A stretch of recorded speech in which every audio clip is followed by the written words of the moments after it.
Comme le décrit parfaitement bien Dita Von Teese dans le reportage La Révolution Rétro, il existe des styles de vêtements vintage pour tous les physiques. Il y a eu des pin-up de tout style, allant donc de la fille vraiment très mince, avec les cheveux un petit peu à la garçonne des années 20, aux formes beaucoup plus généreuses.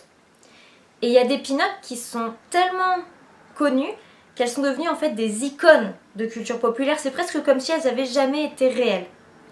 Parce que même si vous ne vous intéressez pas du tout à la mode pin-up ou à la mode vintage, des noms comme Marilyn Monroe ou en dessin animé Betty Boop vous disent forcément quelque chose. Contrairement à ce qu'on a tendance à penser, la pin-up c'était pas juste uniquement la star sexy d'Hollywood. Si vous prenez par exemple Carole Landis qui a chanté la chanson Pin-Up Girl pour réconforter les soldats, elle représentait un petit peu plus la douce fiancée qui attend son homme parti au front. Et Betty Grable d'ailleurs reprendra un petit peu ce rôle. D'ailleurs, pendant la guerre, la pin-up elle prend plutôt ce rôle de la jolie jeune fille que vous pouvez croiser un petit peu n'importe où et qui donne en fait du baume au cœur à ces jeunes soldats qui en fait voient en ces jeunes filles une raison de se battre et une envie encore plus profonde de rentrer au pays pour les retrouver. Ce n'est qu'en 1945 que cette image donc, de la douce pin-up se transforme en un fantasme un peu plus inaccessible sous le radieux sourire de la belle Marilyn Monroe. Aujourd'hui, elle est devenue si célèbre qu'on dirait presque qu'un jour elle a été une vraie personne de chair et d'os. Elle est encore aujourd'hui un petit peu le symbole du glamour.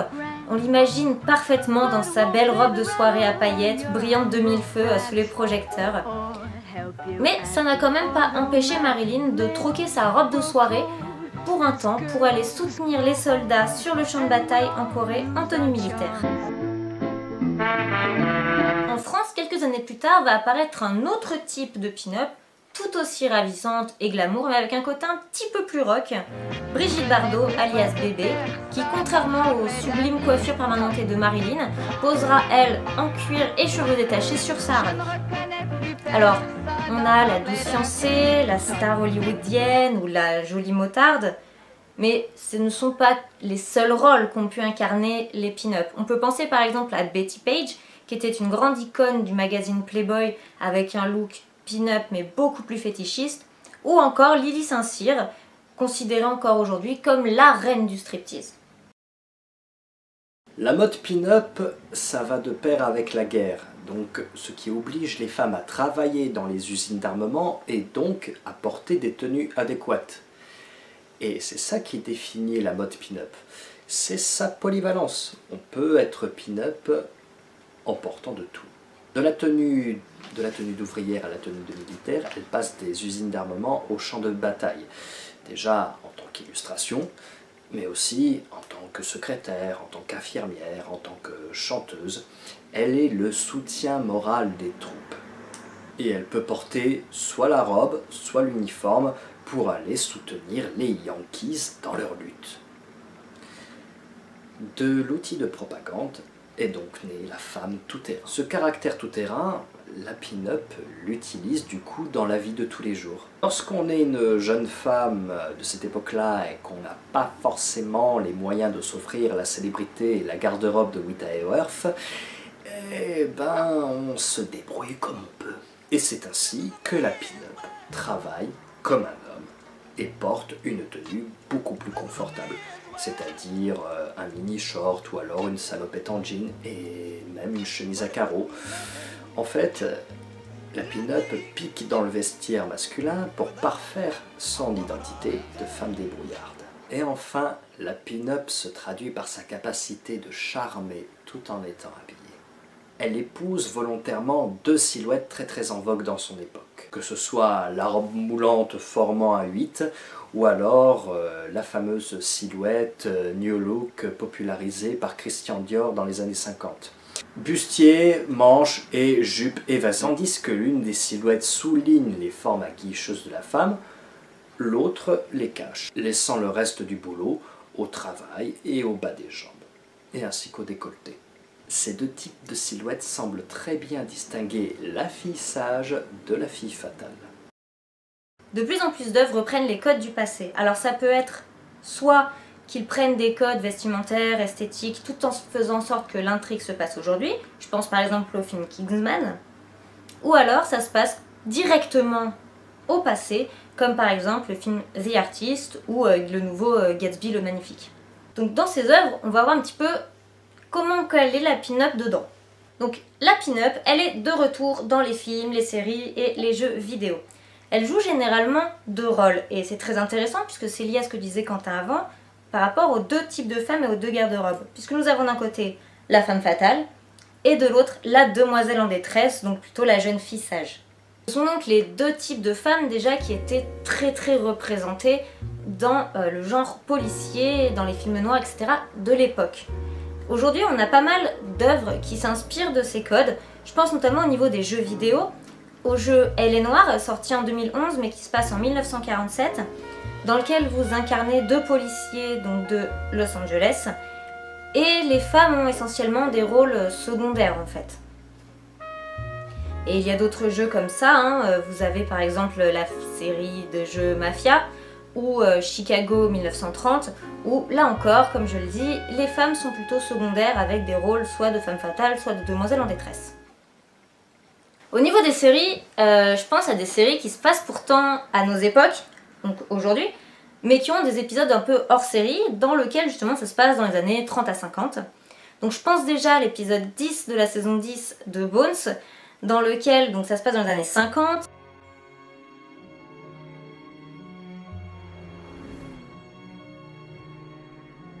Vous avez une histoire de gangster et tout ça, et vous avez donc le personnage féminin principal, donc Bones, qui joue un peu une femme fatale, alors que le personnage d'Angela, elle joue plutôt une petite secrétaire. Et sinon, je pense à l'épisode de Castle, qui donc c'est l'épisode 14 de la saison 4.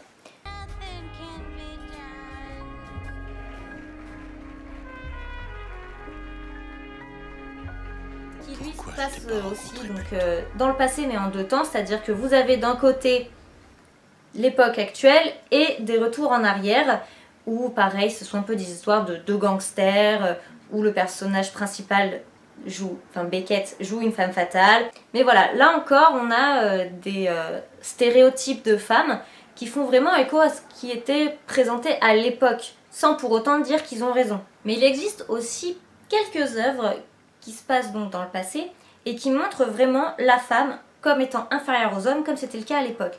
Je pense notamment à la série Mad Men, qui a fait du coup assez scandale, notamment par les féministes, qui disaient que c'était scandaleux de montrer ça sans réfléchir sur le coup au fait que c'était vraiment le cas à l'époque, et donc c'était plus une dénonciation qu'autre chose.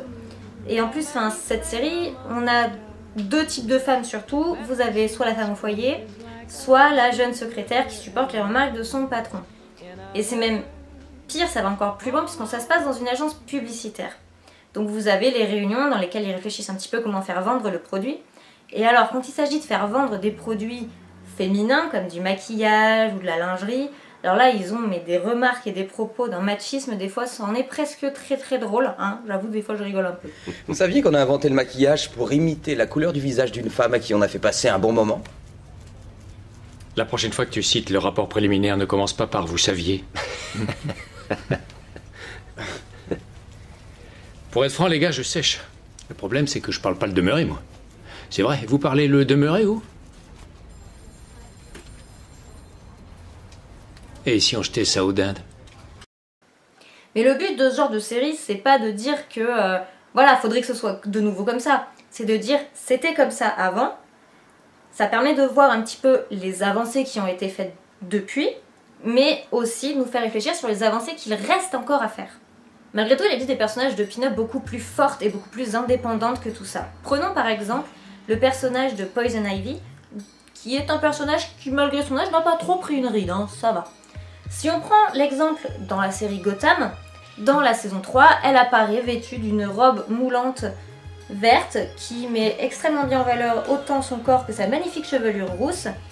Et c'est un personnage quand même qui est un personnage de femme à caractère, qui est un personnage quand même intelligent. Il faut quand même rappeler que dans le comics, elle a fait de grandes études en biochimie et en botanique.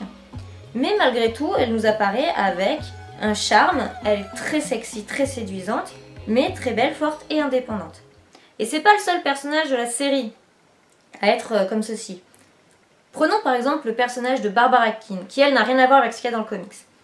Dans la série, au début, c'est la jeune femme douce, soumise à son fiancé, qui passe son temps à l'attendre sagement dans son grand appartement luxueux.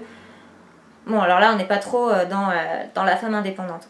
Mais son évolution, en fait, est très intéressante, puisqu'elle finit par devenir complètement cinglée. Hit me, okay, please.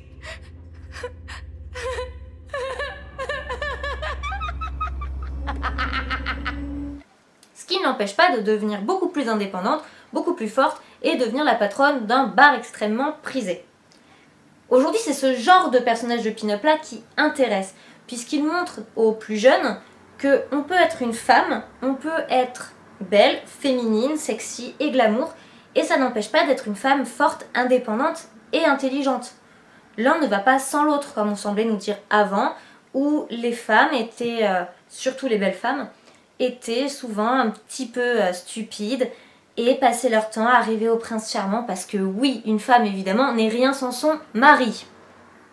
Non, aujourd'hui on essaie un petit peu de montrer qu'on peut être belle et glamour et pour autant privilégier sa carrière et même si on le souhaite rester célibataire. Et au passage, il faut préciser que ce genre de femmes belles, fortes et indépendantes ont un petit peu tendance à faire fantasmer les hommes.